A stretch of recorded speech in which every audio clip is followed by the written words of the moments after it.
All right, guys, what is up? What is up? Today's lecture is more about parties, but specifically it's about the impact that the parties have had on our government. So this is your essential question for the lesson. Make sure you guys identify 3 ways that parties have weakened in the United States government. So let's first talk about how the political parties have had an impact on Congress. Now, Congress is divided up into committees, and then those committees are divided up into subcommittees. Whoever the majority party is, they're going to have all the chairmen or the leaders of all those committees. Now, the minority party, they are going to have what's called the ranking member on those on those committees. So that's kind of like the second person in charge. Now, let's say if the majority changes, usually what's going to happen is the ranking member, they are going to become the chairman of that particular committee. And additionally, the majority party, they will control different leadership positions within Congress. And then the staffers that they hire, they are also partisan, meaning that they are definitely a part of a particular party. Here's just a few examples of some committees. We will totally talk about this later in way more detail, but at least now you can see just a couple of them. All right, so let's move on to the executive branch. Anybody that the president appoints to the White House office is going to be partisan, is going to be is going to come from the president's party for sure. Now, usually these people that he appoints are people that are his buddies, like maybe they worked with him on getting him elected as president for his election. So usually he is going to give them a favor by appointing them as part of the as part of the White House. Now this just says the same thing.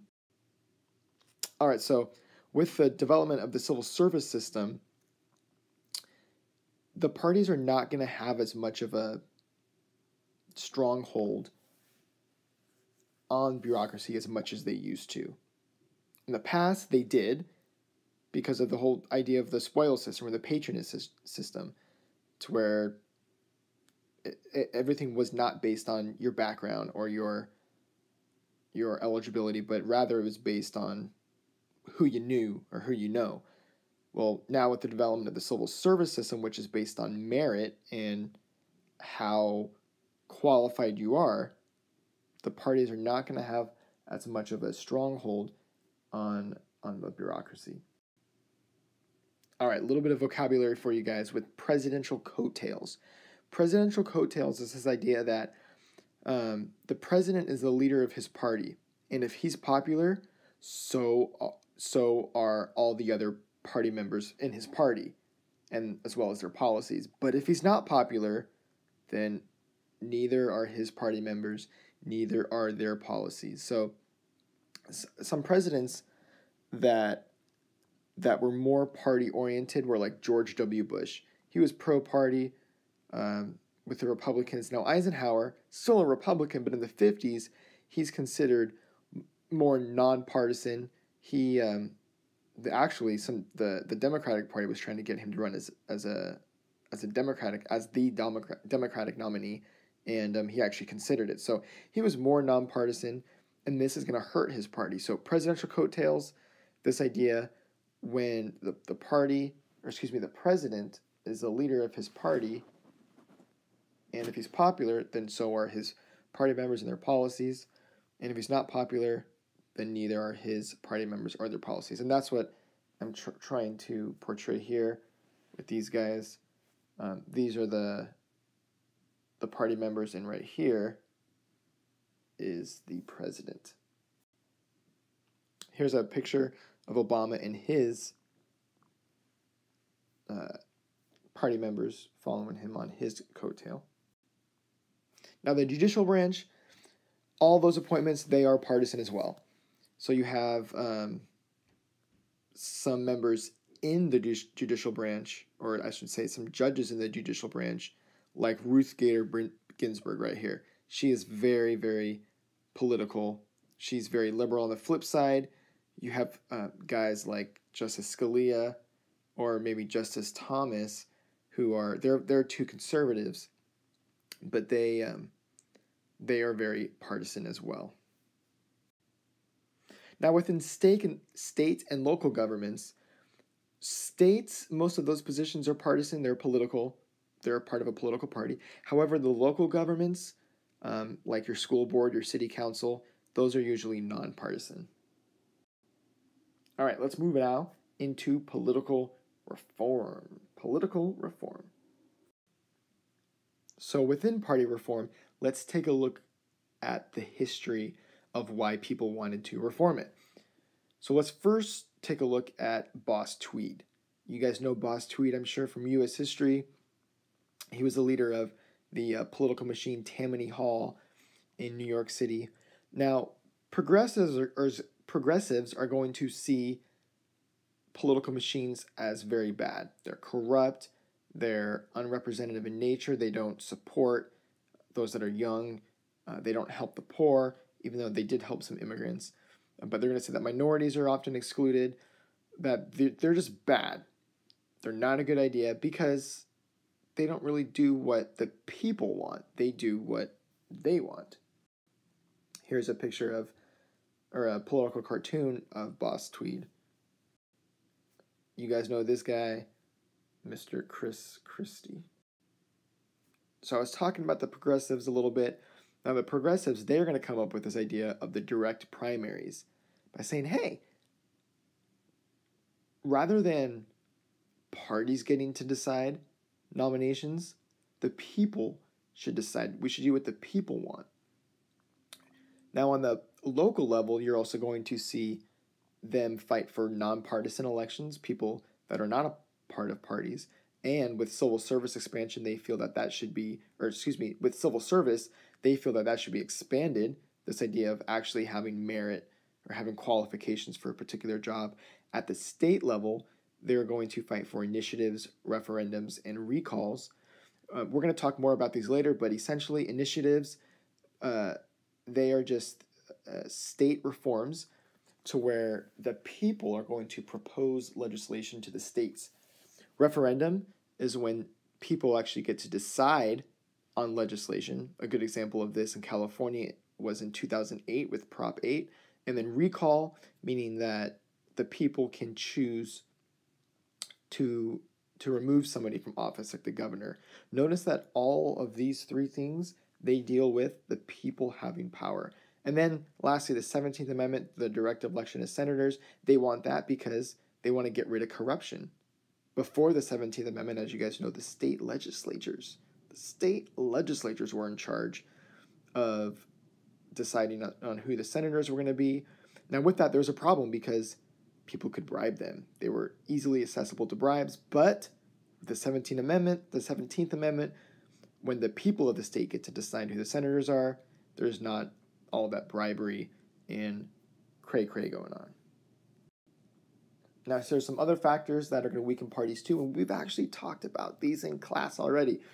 So candidate-centered campaigns, those will weaken the party because the party's not going to have as big of a role. These campaigns are centered so much on the people or on the candidates rather than the parties. The rise of campaign consultants to take over many of the functions of the parties, public disenfranchisement with parties and politics. During the 1960s, people are going to be upset about what's going on with parties and the elections and politics. During that time, think of like Vietnam, stuff like that. And then we're going to see a growth of interest groups that have taken on some of those party functions. And we'll get to that next unit when we talk about interest groups. Here's some more factors with the mass media. The mass media will weaken the party because candidates are going to rely more on the media than the actual parties to get their message across. So if they have something that they need to get across, bam, they're going to go to the media to release it, not their parties. Especially with the internet. Think about how quick things can get off with the internet. Especially with like Twitter and stuff like that. Oh shoot, oh shoot. It's cray, cray, cray. So essentially, candidates can do these things themselves and they do not have to rely on the party. Now let's now move into de-alignment, realignment. Again, we've talked about this stuff already, so we're going over it again just to make sure that you guys got it. So de-alignment is when people reject their party and they're in the process of changing to another party membership. And this is done usually because of something culturally that's going on. So when they change to a different party, that's called realignment. So they de-align with their party, they reject it, they become independents, and then bam, they will realign to another party. So people also tend to vote for the man, not the party, as well, and this is going to create a rise in ticket splitting since the 1950s. And we've already gone over this idea of the congressional and presidential elections in the last 50 years. This is all review. This is all review, so we know. Now, here's a counter argument to the de-alignment theory, which was just previously. Even though the percentage of independents have increased, 2/3 of those independents are actually leaners. So, in effect, they really know who they're going to vote for, or at least they have a pretty good idea. So they're either closet Democrats, or closet Republicans. They just don't want to let everybody know. The same percent of pure independents in 1982 as well as 1956. So those 2 years are outside of the de-alignment with the South, which we've discussed. So this kind of hints to, hey, this de-alignment theory, it doesn't really work. All right, let's take a little bit of a turn here, and we're going to talk specifically about the Democratic Party since 1970. So these things do not necessarily apply to the Republicans, just the Democrats. So they're going to prohibit the unit rule, in which a state's entire vote at the convention was cast for the candidate with the most votes from the state's delegation. So they're going to prohibit this idea of the winner-take-all system at their convention. Rather, they're going to develop a quota system to ensure that young people, women, and minorities are going to be represented as well in the party affairs. So National Convention is the example that I used. Also, Super Tuesday is going to give more clout to the South, and perhaps, we'll see, I don't know, maybe a more moderate nominee. Sometimes yes, sometimes. Super delegates. I love that word. Super delegates. These are things that only the Democrats have. The Republicans do not have super delegates. Now, again, we talked about this in class, but what the heck? Let's go over it again. So Clinton is a good example of a super delegate. He is not a person that the public has necessarily said, oh, Bill Clinton, you're going to be a delegate. But he is outside of the state delegates, and he gets to decide whatever he wants at the National Convention. So superdelegates are people that can attend the convention by virtue of holding public office. They can give the party regulars, the pros, a chance to do what is good for the party and not necessarily good for the people. So they're outside the state delegates, but they're within the party, again, to maybe give something good to the party that the people cannot give. All right, this guy right here, Jesse Jackson, he is going to run for president in 1984 in the Democratic primary. And he is essentially going to get very upset because he doesn't feel like the Democratic primary process was fair to him. So as a result, the Democrats, they create this Fairness Commission 2 years later in 1986 to essentially investigate, okay, well, what should be done? What should be done so that there's more fairness in the Democratic primary? So through Jesse Jackson's complaints, they are going to create what's called the 15% threshold rule. And in order to be considered as a nominee for the Democratic Party, you must have at least 15% of the total delegates. So it used to be 20%, but an outcome of the Fairness Commission, something they're going to decide, is that you must have 15% of the delegates for the Democratic primary. Something they're also going to do is increase the superdelegates, increase the amount of superdelegates for the Democratic primary. the Democratic Party. So here's some more Jesse Jackson stuff, president from 1984. And Jesse Jackson, he was actually just a few steps away from Martin Luther King Jr. Here's Jesse Jackson here. When Martin Luther King Jr. was assassinated in April of 1968. All right, so now going on to both parties, there's going to be a National Party resurgence. The National Party organizations are better funded now than in the past. Soft money donations to the national parties are now banned. However, they were important factors in the 1990s. Soft money is just that money that is not regulated, that is donated to parties. Hard money is money that is regulated. So the national parties compensated for the loss of the soft money by raising more hard money. This idea of soft and hard money, right now it probably doesn't make a whole lot of sense to you. That's okay though, because it will. Next unit we will discuss soft money and hard money in great detail.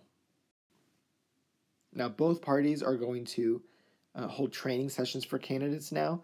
How to plan, how to raise money, how to organize, how to perform certain events. And this is because they have better funding now. Also, within Congress, you will see a very, very strong party unity score, meaning that if you're a Democrat, there's a 70 to 80% chance that you will vote Democrat, or same thing for Republican. And party identification is still the best predictor of voting. This, guys, please underline this part, highlight it, do something, because this is a very, very important topic. Party ID. Your party identification is going to be the best predictor of how you vote. All right, so that's it for today.